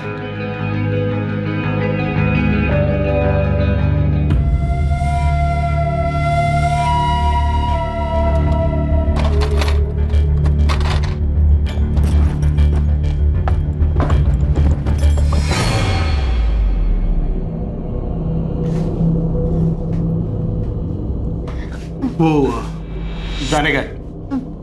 कहाँ? वो दुकान जाने का है। पर अभी पता है, पर ये काम भी जरूरी है ना। सर, एक नई लीड हाथ लगी है। 12 तारीख को पलक जिस मार्केट से गायब हुई थी, एटीएम के बाहर का सीसीटीवी फुटेज मिला है, ठीक उसी वक्त का। सर, ये एटीएम मार्केट से थोड़ी दूर है, ज्यादा चहल पहल नहीं रहती यहाँ पर।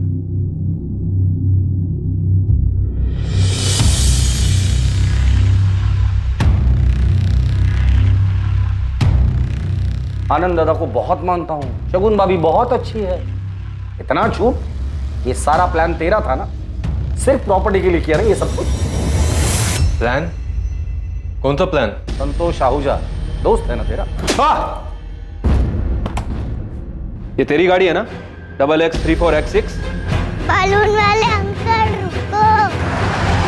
संतोष को कितने पैसे दिए थे पलक को उठाने के लिए? इंस्पेक्टर साहब, दर्पण ने कुछ नहीं किया। संतोष को पैसे मैंने दिए थे। मैं नहीं चाहता था कि शगुन पलक को गोद ले और सब कुछ उसके नाम कर दे। आनंद ने अपना सब कुछ बनाया, बहुत पैसे कमाए, लेकिन जिस घर में वो रहता है वो मेरे पिता ने बनवाया था। उस पर मेरे बेटे का भी हक बनता है। लेकिन वो घर तो आनंद के नाम पर था और बाद में उसने वो घर शगुन के नाम पर कर दिया था। लेकिन मैं अपने बेटे के साथ ऐसी नाइंसाफी नहीं होने दे सकता था। पर इसमें शगुन की क्या गलती थी? गलती थी। मुझे पता चला कि शगुन और आनंद को बच्चा नहीं हो रहा, तो मैंने सोचा कि आखिरकार भगवान ने मेरे बेटे दर्पण के साथ न्याय किया और आगे जाके आनंद की सारी प्रॉपर्टी दर्पण और उसके बच्चों को मिल जाएगी। लेकिन जब उन्होंने मेरी बात नहीं सुनी, तब मैंने संतोष को पैसे दिए और उससे कहा कि वो पलक को तब उठाए जब वो शगुन के साथ हो, ताकि पलक के माँ बाप को शगुन लापरवाह लगे और वो उसे पलक ना दे। लेकिन फिर आपको लगा कि शायद इससे भी आपका काम ना हो, इसलिए सेफर साइड आपने शगुन को ही मरवा दिया। नहीं इंस्पेक्टर साहब, मैंने ऐसा कुछ नहीं किया है। जो आदमी खुद के फायदे के लिए एक छोटी बच्ची को किडनैप करवा सकता है, ऐसे आदमी के जुबान का कौन भरोसा करेगा? क्या हुआ? कुछ नहीं यार, बस वही रोज का ड्रामा। तूने मेरा काम किया क्या? हाँ, मेरी चाचा जी से बात हो गई है। उन्होंने कहा कि तेरे को अपनी साड़ी की शॉप पे लगवा देंगे और वहाँ तुझे रहने की भी जगह मिल जाएगी। लेकिन तू ये बता कि अपना पढ़ाई घर सब छोड़कर दिल्ली क्यों जा रहा है? बस यार, बहुत हो गया अभी, अब सहन नहीं होता मुझसे। और सर, शगुन के बहनोई वरुण के बैंक डिटेल्स में कुछ अजीब मिला है। सर, ऐसी 3 कंपनीज हैं जो वरुण को डायरेक्ट पैसे ट्रांसफर कर रही थी। ये आनंद के क्लाइंट से डायरेक्ट डील करता था, जिसके बारे में आनंद को पता ही नहीं। हाँ सर, लेकिन शायद किसी को पता चल गया। मेरे गहने का है अरुण? मुझे क्या पता? मुझे अच्छे से पता है कि तेरे सिवा ये काम कोई नहीं कर सकता। चिल्ला क्यों रही है? क्या हो गया? आपके भाई ने मेरे गहने चोरी किए और मुझे वो वापस चाहिए। दादा, भाभी मुझ पर झूठा इल्जाम लगा रही है। तुझे घर में चोरी करते हुए शर्म नहीं आई? लेकिन दादा, मैंने कुछ ऐसा किया ही नहीं है। ऐसा करते इसको पुलिस में दे देते। हाँ, ये सही है। बुलाइए पुलिस को, फिर पता चलेगा कि सच क्या और झूठ क्या है। ठीक है। ए रुक, तमाशा क्यों कर रही है? भाई है मेरा।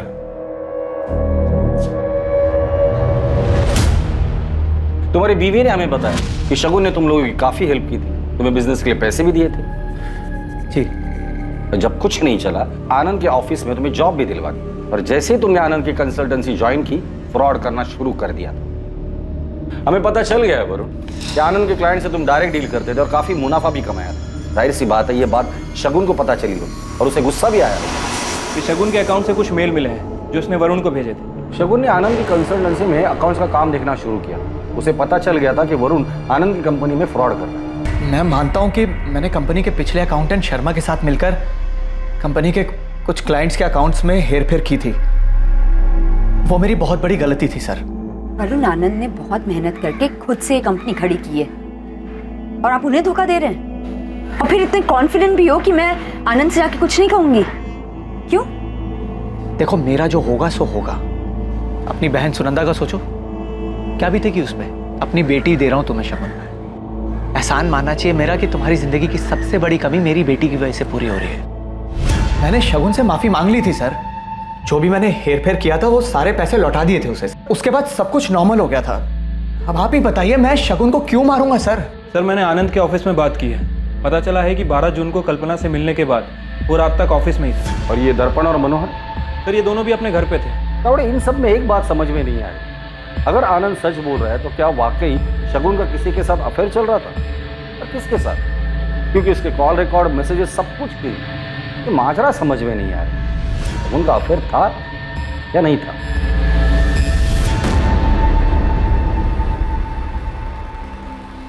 शगुन की पोस्टमार्टम रिपोर्ट में साफ लिखा है कि मौत से पहले वो फिजिकली एक्टिव थी। क्या शगुन आनंद के साथ ही थी और आनंद ने ही शगुन के साथ शारीरिक संबंध बनाने के बाद उसे मार डाला? या फिर शगुन की मौत के पीछे मनोहर का हाथ था, क्योंकि मनोहर चाहता था कि शगुन पलक को गोद ना ले और शगुन और आनंद की सारी प्रॉपर्टी उसके बेटे दर्पण के हाथ आ जाए? या फिर इस सब के पीछे वरुण था, जिसके धोखे के बारे में शगुन को पता चल गया था?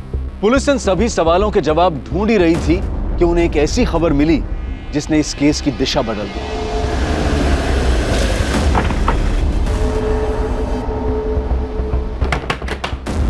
अखिलेश मिश्रा जी। किधर जा? साहब मैंने कुछ नहीं किया साहब, मैं तो बस छोटे मोटे हाथ मारता हूँ। छोटे मोटे हाथ मारते मारते आदमी का बड़े हाथ मारना शुरू करता है ना, पता भी नहीं चलता। फटाफट बता दे, शगुन को कैसे जानते हो? किसने सुपारी दी थी और उसका फोन कहाँ है? आई शपथ साहब, मैं नहीं जानता किसी शगुन को, और मैंने नहीं मारा उसको, और मेरे पास उसका फोन भी नहीं है साहब। तो तेरा सिम उसके मोबाइल में कैसे आया? कौन सा सिम? 440908 तेरा ही नंबर है ना? हाँ साहब मेरा ही नंबर है, पर ये पुराना नंबर है, 3 दिन पहले बदला है साहब। अच्छा, मर्डर करने के बाद नंबर भी बदल दिया? साहब मैं एकदम सच बोल रहा हूँ, आप चाहे तो वो दुकानदार से पूछ लो ना साहब।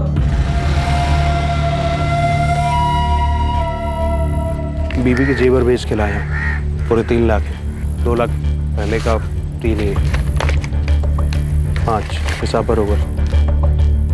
इस अखिलेश ने यहीं से सिम खरीदा था? हाँ साहब, ये तो हर 3 महीने में सिम बदलता है। इसका पुराना सिम कहाँ पर है? इसने हमसे कहा था कि इसने यहीं फेंका। अक्सर यहाँ लोग पुराने सिम फेंक जाते हैं, फिर हम लोग उन्हें सेकंड हैंड मोबाइल में डाल के वो मोबाइल चेक करते हैं। अखिलेश का सिम आज सुबह ही एक्टिव हुआ है, किसी महंगे स्मार्टफोन में डाला था उसने। आज सुबह कुछ 4 फोन हमने रिपेयर में डाले। दिखाओ।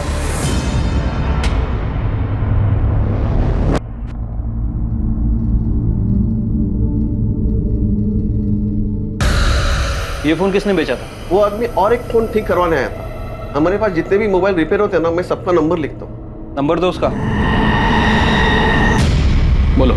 बाबू पैसों की बहुत जरूरत थी। ऐसे अचानक क्या पता गई? वो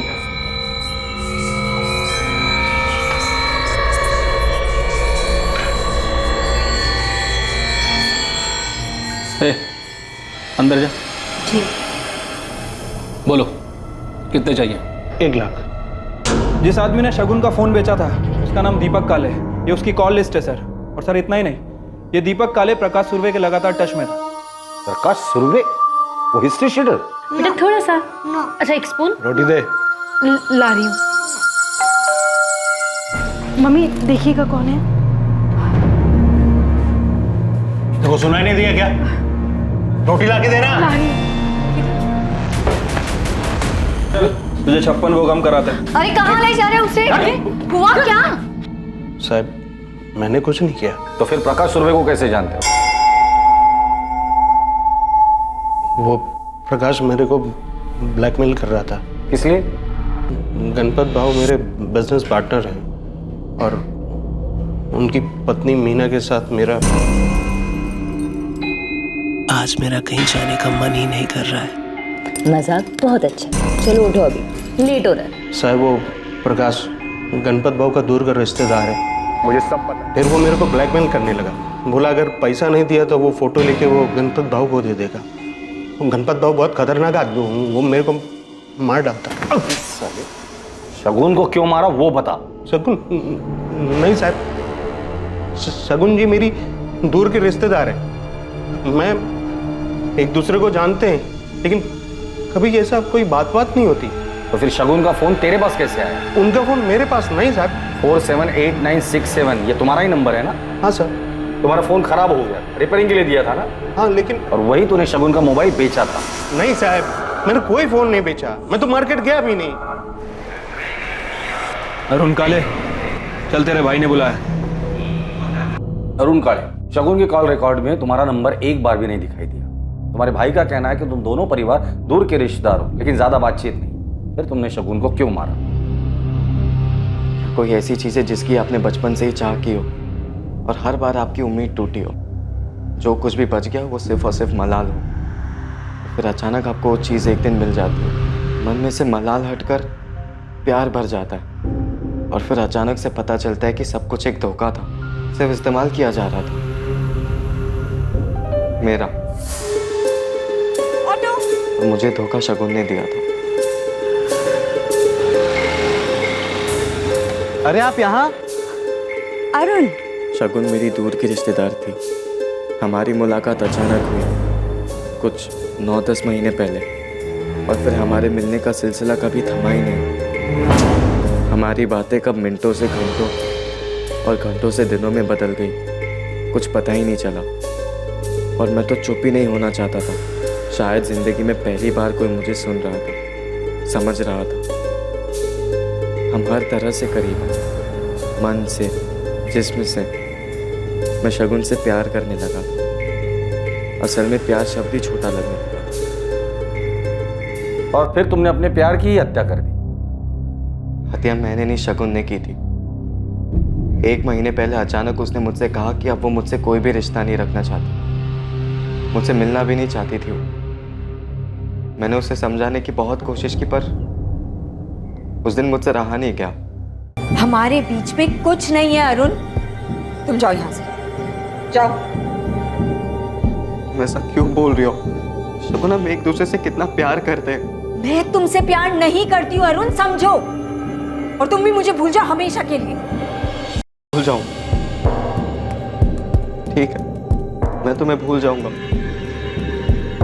लेकिन तुम्हें बाय बोलने से पहले एक आखिरी बार, एक बार प्लीज।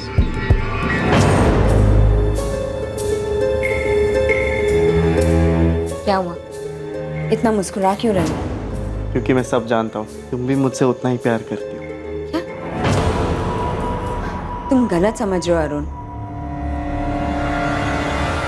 अगर तुम मुझसे नहीं अपने पति से प्यार करती ना, तो आज उसे धोखा देकर मेरी बाहों में नहीं होती। अरुण, तुम्हें कोई राइट नहीं है मेरे रिश्ते पे कुछ भी बोलने के लिए। राइट नहीं है मतलब? शगुन, बात को समझो। तुम अपने पति को धोखा दे रही हो क्योंकि तुम सिर्फ और सिर्फ मुझसे प्यार करती हो। तुमसे प्यार नहीं करती हूँ अरुण, मैं सिर्फ और सिर्फ अपने पति आनंद से प्यार करती हूँ। मैंने तुमसे रिश्ता बनाया क्योंकि क्या शगुन? शगुन, मैं जानता हूँ तुम मुझसे प्यार करती हो। तुम्हारी इस चुप्पी का और कोई मतलब नहीं बनता है। मतलब है अरुण, मतलब है।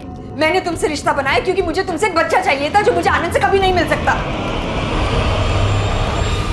सॉरी अरुण, लेकिन सिर्फ यही रीजन है कि मैंने तुम्हारे साथ रिश्ता बनाया। मतलब तुमने सिर्फ मेरा इस्तेमाल किया? नहीं अरुण, नहीं। तुम सबको सिर्फ इस्तेमाल ही करना आता है लोगों का, किसी के फीलिंग्स की कदर ही नहीं है जरा भी। और मैं तुमसे प्यार कर बैठा, मुझे लगा कि तुम मुझे धोखा नहीं दोगी, तुम अलग हो सबसे। लेकिन नहीं, तुमने भी मुझे धोखा ही दिया। मैंने उन्हें धोखा दिया ये सोच के ना मैं खुद से भी नजर नहीं मिला पाती। आनंद मुझसे बहुत प्यार करता है वरुण, बहुत ज्यादा। I'm sorry।